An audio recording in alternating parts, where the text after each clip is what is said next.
everyone, it's Magical Mom Laura, and today we're going to go over the pros and the cons of the Caribbean Beach Resort. Welcome guys, if you are new, my name is Laura. I have a 4.5-year-old daughter and my husband Phil, and we go to Disney quite a bit. This is my daughter's 11th trip where we stayed at Pop and also went to the Caribbean for the very first time, my first time ever staying there. It was about 2 months ago, the first week of December. We stayed there 3 nights, yeah. And we were lucky enough to get one of the brand new Mermaid rooms, and we absolutely loved it. Well, my daughter was sick with pneumonia most of the time, but I will link below that video if you want to check out a room tour of the brand new beautiful rooms. But today I'm going to go over the pros and cons of my experience staying at the Caribbean Beach Resort for the very first time. Although I think you're supposed to say at Caribbean because that's how the lovely lady on the Skyliner pronounced it, but I prefer Caribbean.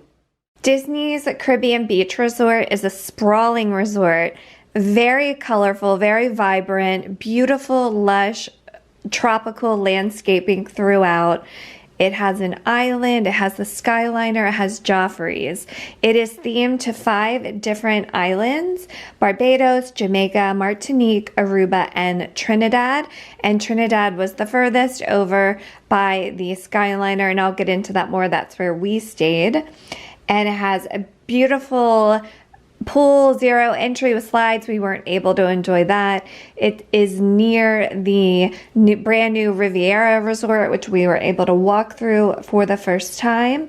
So let's jump into the pros of staying at the Caribbean Beach Resort. Usually we stay at Pop on solo trips just because for value, and it's cheaper and it's on the Skyliner.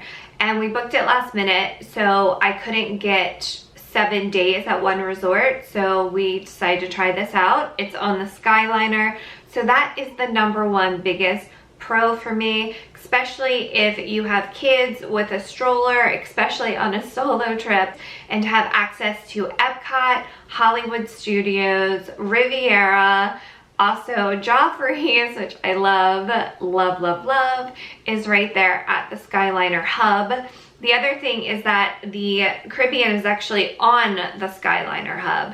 So when we stay at Pop, the Skyliner goes to the hub at the Caribbean Beach Resort, and you have to get off. So from Caribbean, you can take the Skyliner and never have to get off and go. It's a direct flight to Epcot Hollywood Studios, which is really nice. One of the big negatives with a moderate is that you do not have a lot of dining options.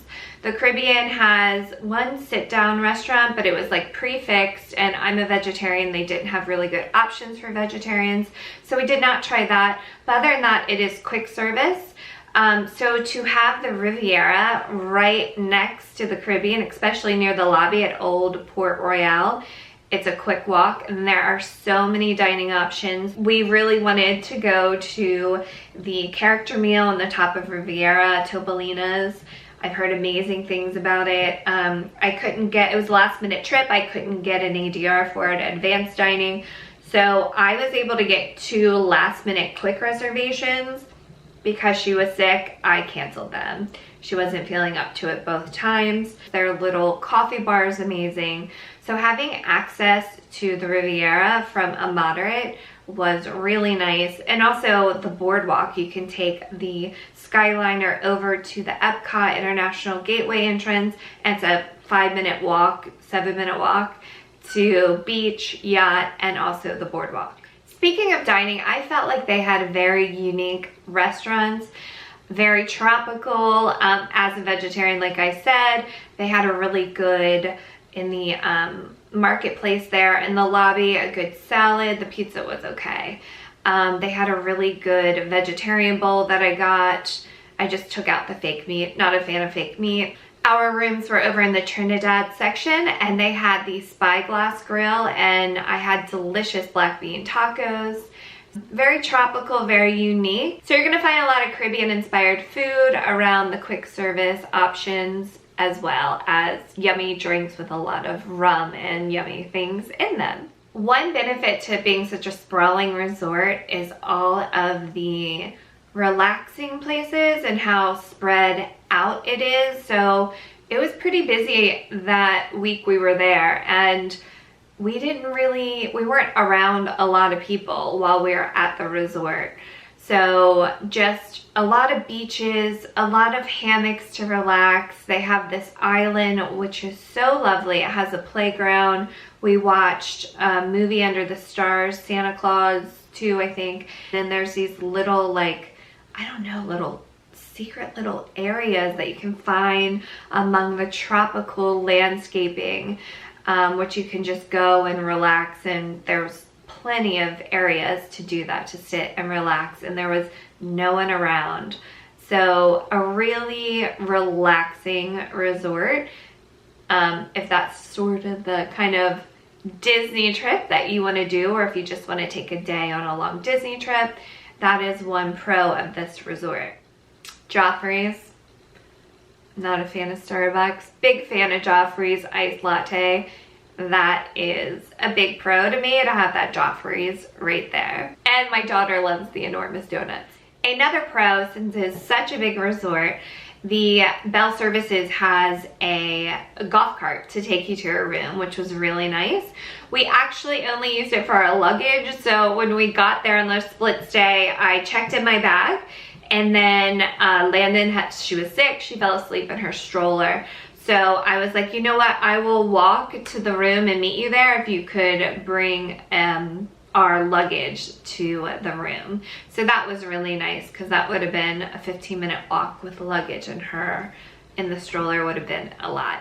The pool looked amazing, and I'm gonna say look because my daughter had pneumonia while we were there, and we spent a lot of time in the room, and she was really sick, and actually the emergency room. So we did not go in the pool at all. We walked by it many times. She loves pirates.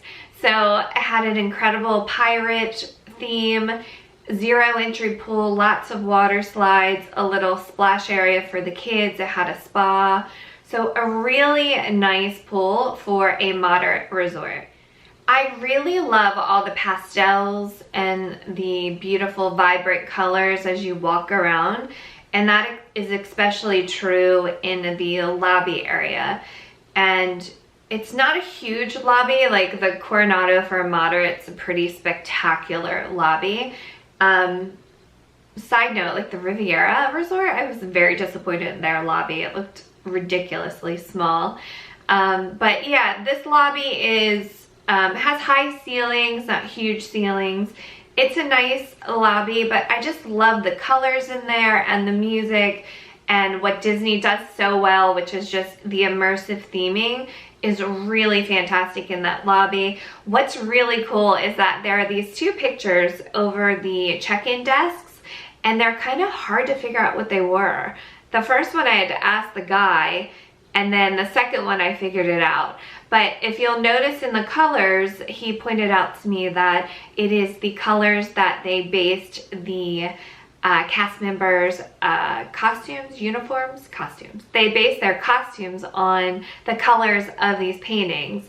So if you can see, it's actually a woman swimming in the first one, and then the other one is someone on a hammock, which is really cool. And the other thing, since we were there during Christmas, it was very understated, I think because there isn't a big focal point in this lobby, like when you walk in the Grand Floridian, when you walk in Polynesian, Animal Kingdom Lodge, like there's this great area for like a beautiful Christmas tree, even yacht club, beach club. So there wasn't that area, but what you had was little pops of tropical Christmas trees and also tropical garlands. And like I said, the Calypso Christmas music made me so happy. There were many times I was walking my daughter around in a stroller and she was asleep, so I would just walk around to relax and enjoy. So loved the lobby, and also really loved the little Christmas touches they did. The last pro is going to be the amazing new rooms. They used to be the old pirate rooms, and from what I heard from other people and also read, I've never stayed there before, obviously, because this is my first time staying at this resort, but they said that the beds were incredibly uncomfortable.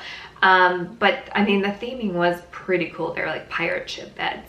So they completely, I think they're still in the middle of redoing these mermaid rooms. And he said we were like the second or third family to stay in this room. It was a corner room. I loved it, loved it, loved it. I loved how open it was. That was a great design. I mean, the pull out step stool for the kids with the hidden Mickey. Amazing. Disney, please do more of that. I chose a 5th sleeper, which I had never had before at a Disney resort, and my daughter's now 4.5, so I was excited for her to use that. Again, she was 6, so she didn't use it until the last night. It had a pull up, lift up, what is it called? A coffee table ottoman that lifted up so you could eat on it. It came up to like eating level, which came in handy because my daughter was sick, so my sister and niece came to visit, so we had snacks and lunch there and hung out and talked like all day, basically just hung out in the room. And it's a really nice room to do that in. It's a very pretty room, very relaxing, very on theme with the Caribbean. And I like the subtle details of the Little Mermaid. I've never stayed at the Art of Animation or the Little Mermaid rooms, but they are a lot to me, like just the picture of them. My sister stayed there before and sent me pictures. It's just a lot of theming, so I'm sure kids love it, but I just love the subtle theming of this mermaid room. Now for the cons for the Caribbean Beach Resort. There is no elevator, so it's only 2 stories, which isn't that bad, but for someone solo with their 4-year-old, even though I think our stroller is, I don't know, 12 or 15 pounds, there's a lot of crap in that stroller. So to not have an elevator is a big con, but you can definitely go in and request a ground floor. Obviously, I guess there's a 50-50 chance if it's full capacity of you getting the ground floor, but definitely request that if you have any accessibility issues. If you have strollers, you have kids, the first floor is the way to go. If you have someone who wants to work out and take up heavy backpacks and strollers, then do the 2nd floor. This is kind of random, but there is no arcade. They took it out in the remodel. We were at the Pop Century before, like I said, and my daughter was like wanting to go into the arcade, and I just did not feel like it. And I knew that we would have a lot of downtime switching over resorts on our split stay and just waiting for our room to be ready. I think it ended up being like 4 o'clock. It took forever. So I was like, you know what? Let's just do it when we get to Caribbean, because every Disney resort had an arcade that I was aware of. They took it out during the remodel. So that's one negative. This is a big con. There is a lot of walking because this resort is so big.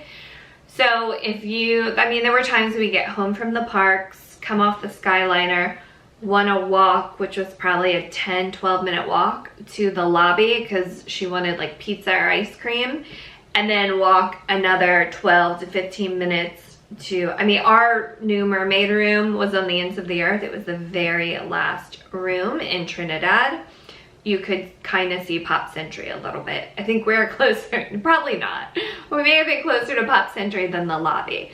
So if you're doing heavy park days from opening to close, rope drop to, you know, fireworks, and you just don't feel like dealing with all that walking, maybe like a value resort like Pop on the Skyliner is a better fit because you won't have to walk as much.